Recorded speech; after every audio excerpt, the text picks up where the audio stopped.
humanists of our time. The modern, unbelieving secularists and humanists of our time.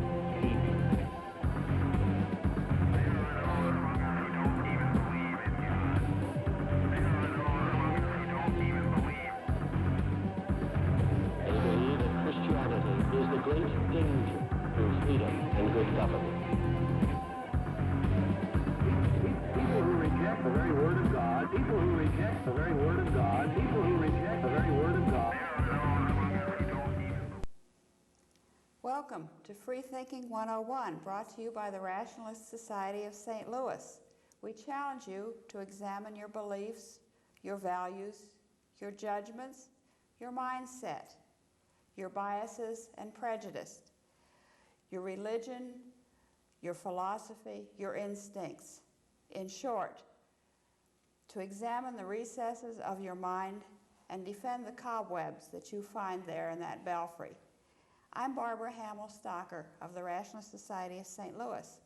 Today, our guest is Murray Underwood, president of the Missouri Coalition Against Censorship, an organization that monitors and combats censorship in the schools, the textbooks, and the library materials. In addition, Murray is an active member of the American Civil Liberties Union of Eastern Missouri and the Ethical Society of St. Louis. He is on his second career teaching engineering at Washington University. Murray, welcome to Freethinking 101. Nice to be here.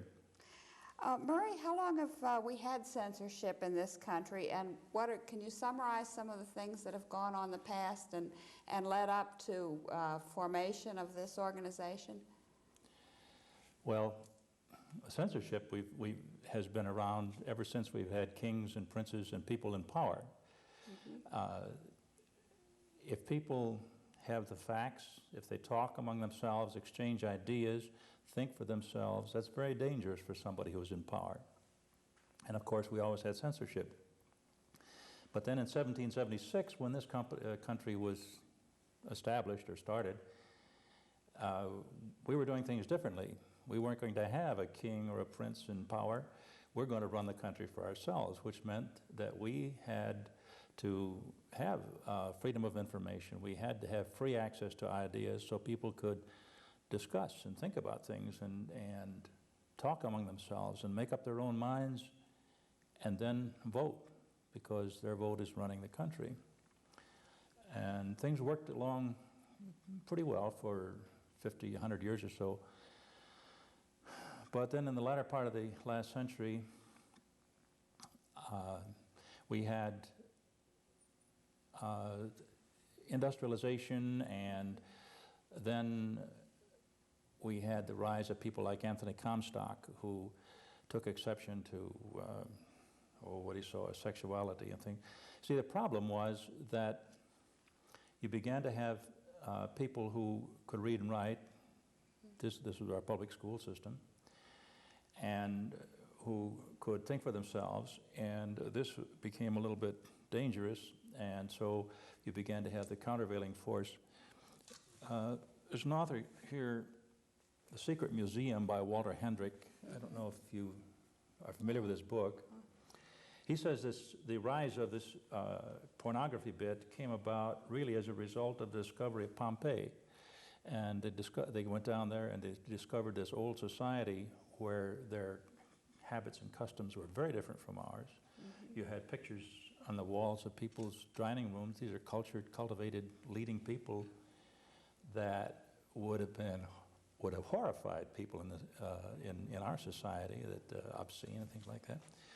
So then what are you going to do with it? Well, then they started hiding it away in museums, and how do you, what do you do with information like that? Well, you don't let people out. And then we had printing, and we had good printing presses, and we had good photography, and this sort of thing became public, and a lot of people worried about, well, we can't allow people to hear that, and we can't allow people to see that. See, in the old days, when the wealthy were educated and had access to libraries,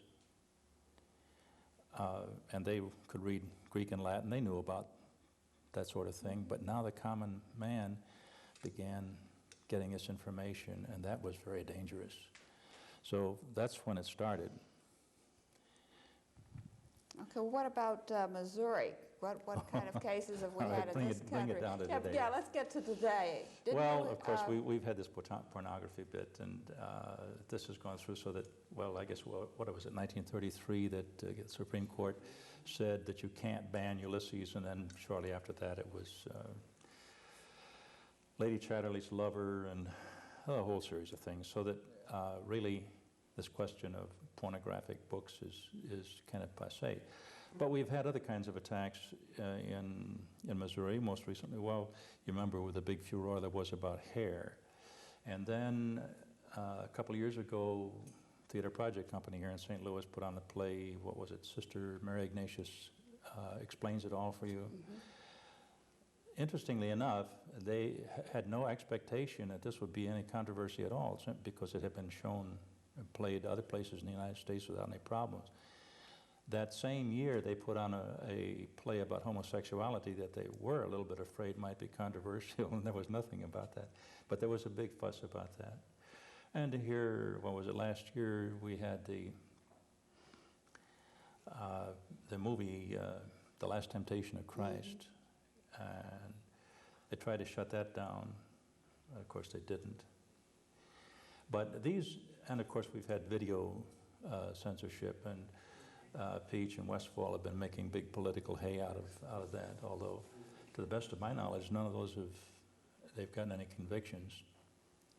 There is a more insidious form of censorship, though, that's been going on here, and that's really what's concerned of us. These are attacks on the public schools. Weren't you telling me about a survey that you had just run? What kinds of books yes. they're banning? Well, we've been aware of this problem for some time, and for a long time, as a matter of fact.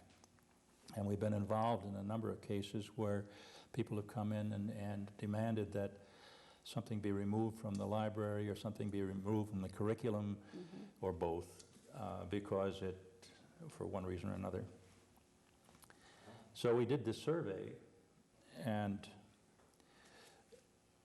we discovered that half the school districts across the state have had this problem where people have come in and demanded that something be removed from the curriculum or from the library.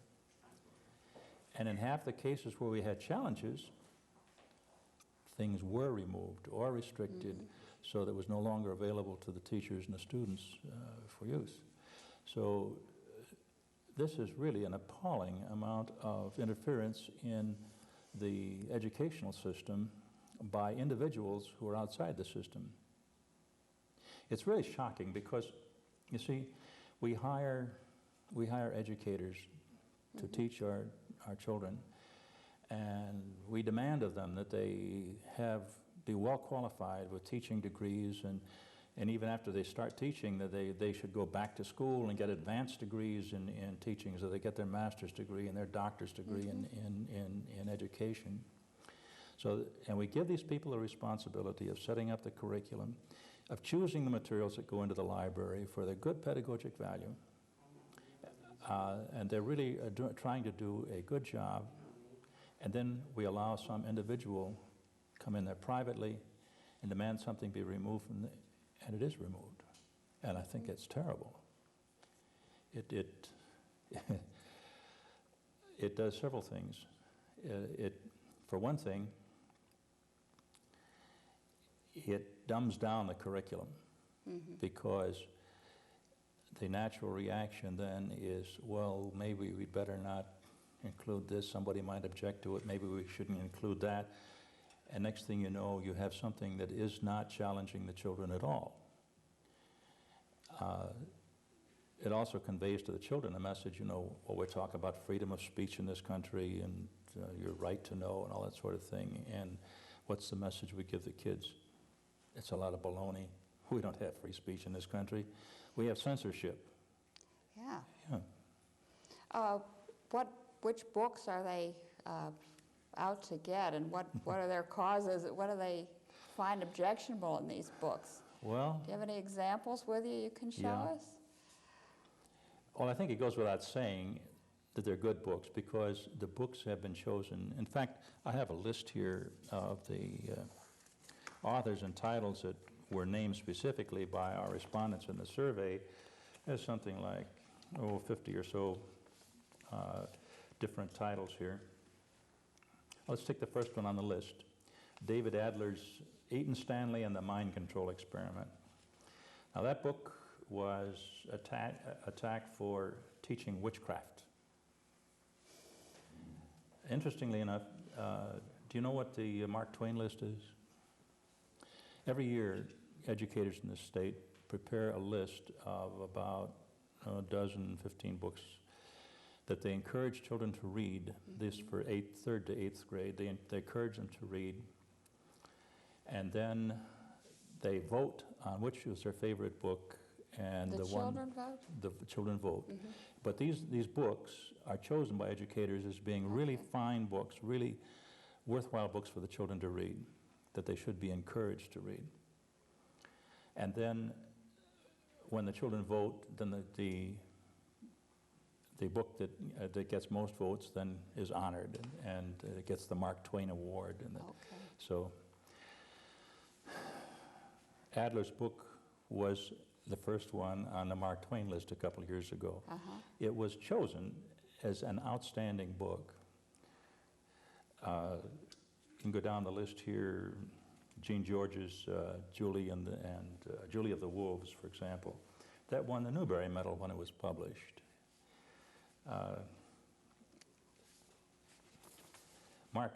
Shel Silverstein, he's a favorite target. Let me see, it was 6, 4, 5, 6, 10, 11, 14 times. He was specifically cited by our respondents as having been challenged. I found the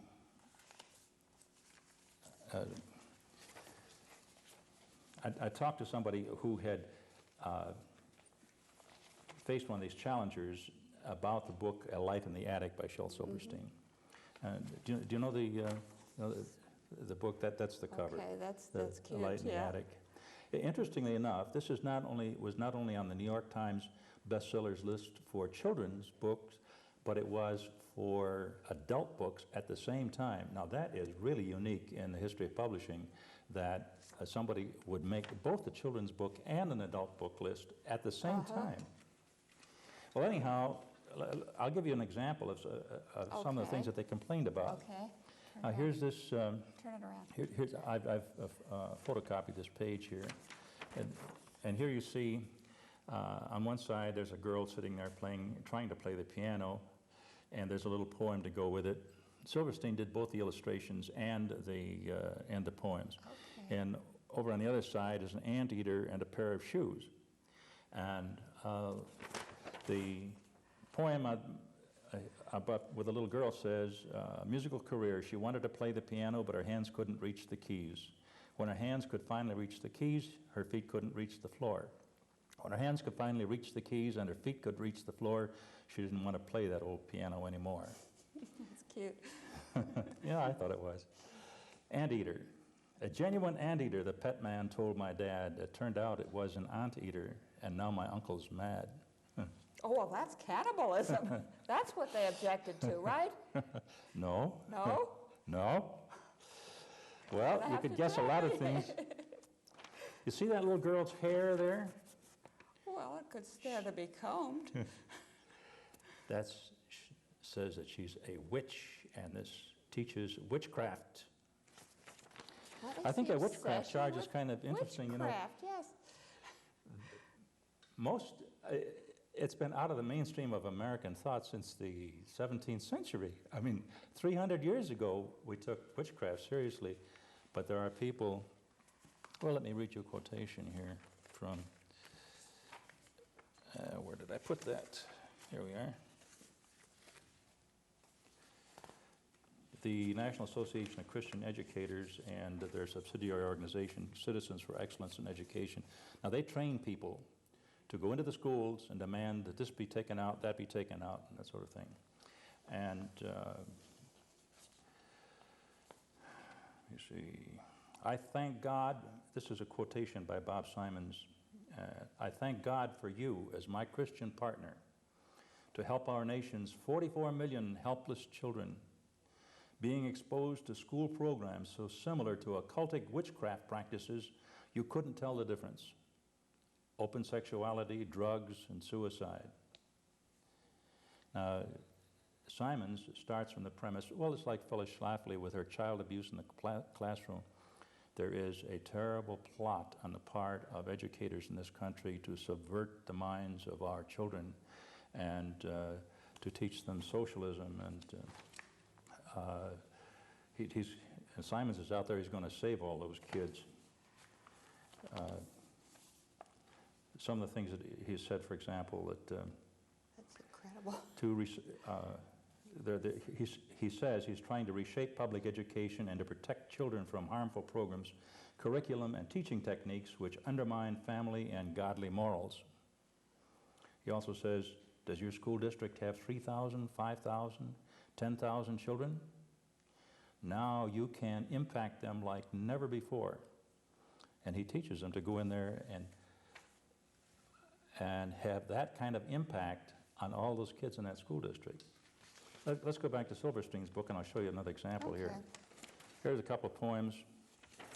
On one side it says The Crowded Tub, and there's a whole bunch of, looks like kids here, and all in the bathtub, and arms and legs. That's obviously group sex. Well, I don't see any evidence of sex there, and as a matter of fact, that was not the criticism. Oh, wrong again. Yeah, and this little poem on the other side is something it says about channels, but the crowded tub. There's too many kids in this tub. There's too many elbows to scrub. I just washed a behind that I'm sure wasn't mine. There's too many kids in this tub. But you can't guess what the objection was. That How do teaches... they get witchcraft out of that? Not witchcraft. Not witchcraft, okay. This one teaches communism. Don't ask me to explain that. It isn't clear. I show you another one, and this sort of objection is very popular with the objectors. It's called Clarence, and there's a poem here, and you see a picture here of a couple of people standing here, and little Clarence is running out greeting this postman who has a couple people in his post bag, and I'll read the poem. Clarence Lee from Tennessee loved the commercials he saw on TV. He watched with wide, believing eyes and bought everything they advertised. Cream to make his skin feel better, spray to make his hair look wetter, bleach to make his white things whiter, stylish jeans that fit much tighter. And I go down here, and I came across an ad that says, a brand new ma, better paw, new improved in every way. Hurry, order yours today. So, of course, our little Clarence set off for 2 brand new parents. The new ones came in the morning mail, the old ones he sold at a garage sale, and now they're all doing fine. His new folks treat him sweet and kind, his old ones work in an old coal mine. So if your ma and pa are mean and make you eat your lima beans and make you wash and make you wait and never let you stay up late and scream and scold and preach and pout, that simply means they're wearing out. So send off for 2 brand new parents, and you'll be happy as little Clarence. Okay, well, that's against family values. Surely I'm right this time. Yeah, and defiance of authority. That's right. That's right. Lack of parental... That isn't what they were complaining about here.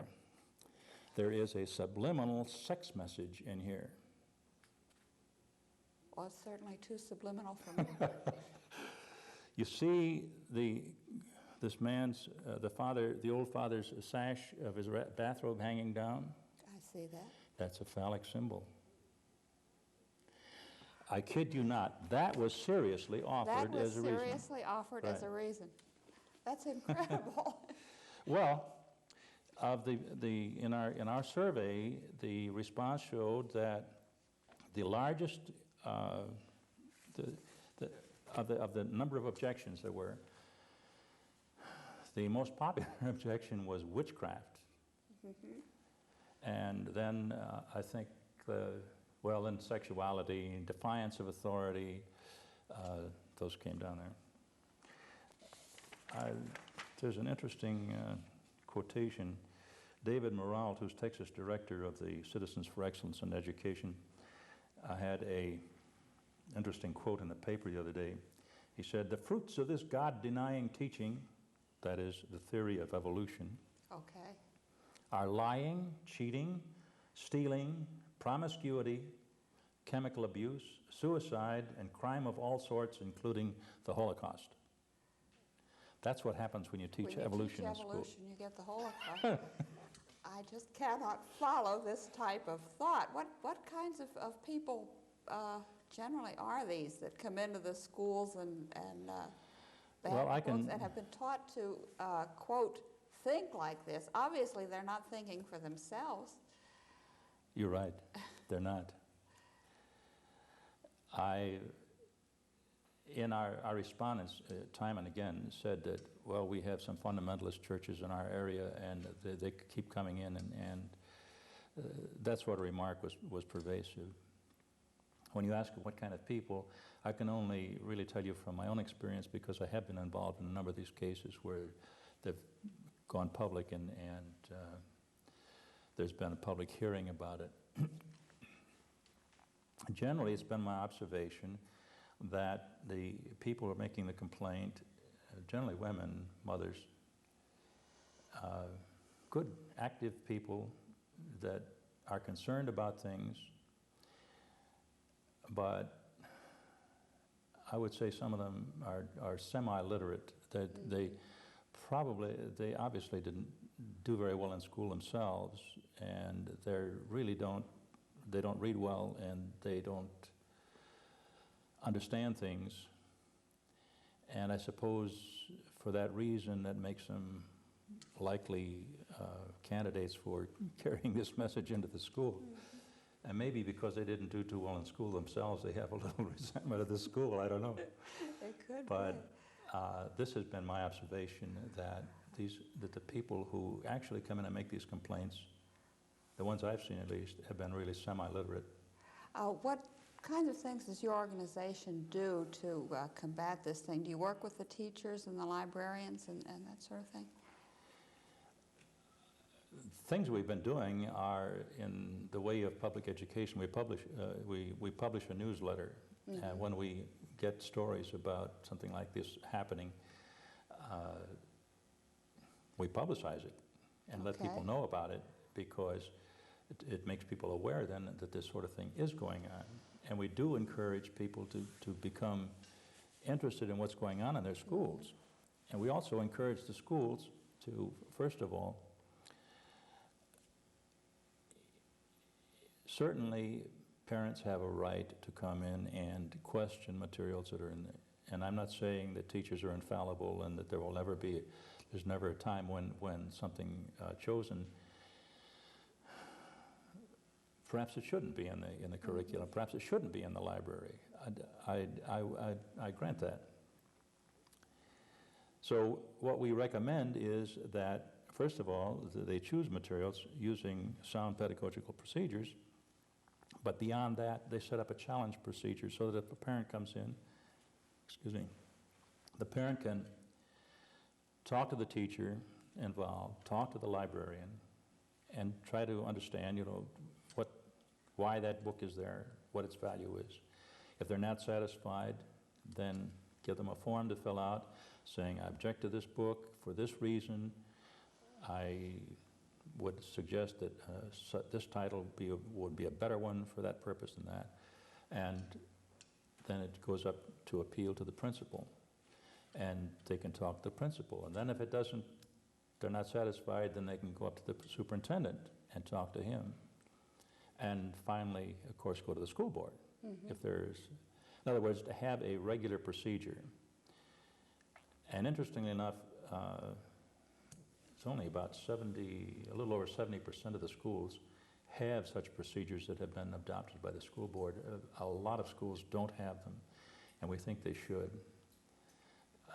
The difference is tremendous. It certainly sounds like a good procedure. 2% of the materials that were challenged were removed in schools that had challenge procedures.